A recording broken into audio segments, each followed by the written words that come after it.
This week's Torah portion is called Parashat Yitro. It's named after Jethro, who was the father-in-law of Moses.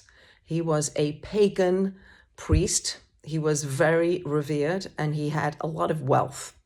He heard what happened at Mount Sinai, where God reveals God's self, where he heard about what happened to the Jewish people being redeemed from Egypt. He heard about the splitting of the sea, and he heard the voice of God giving the Torah to the Jewish people. And he listened. So perhaps listening is a spiritual skill. He didn't just listen and say, oh, fine, and carry on his life in comfort and in honor and in wealth. He listened to the voice and he acted.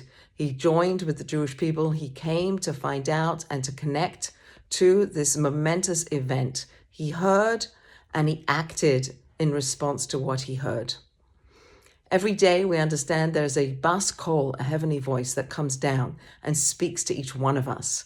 Can we listen to it? Can we hear it? Can we adjust ourselves to live according to it? What is it telling us? What is it teaching us about how we can adjust our lives to live more meaningfully, more purposefully, more spiritually, more connected to all that there is, to the oneness of God?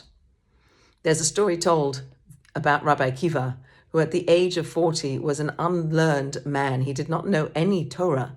One day he observes a rock and there is water dripping onto the rock, creating a dent in that rock. And he said, oh, there's something to learn from that. One drip at a time creates major change in something that looks solid. And it created this divot in a rock just from drips of water. So I too, says Rabbi Akiva, if I start learning Torah now at the age of 40, I will learn so much over the course of a lifetime. And so he did and became a major scholar that we all learn from even today. So he listened to the message of the water dripping onto the rock.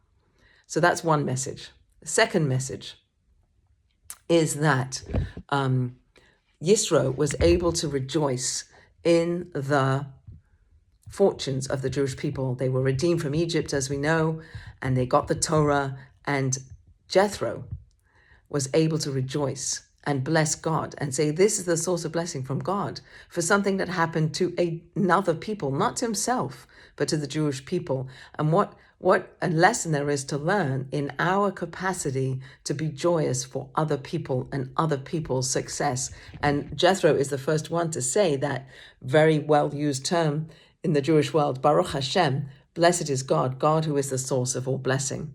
So in this week's Torah portion, perhaps there's something to learn about listening, acting on what we hear, and being able to rejoice in the fortunes and the ways in which God brings blessing to the whole world.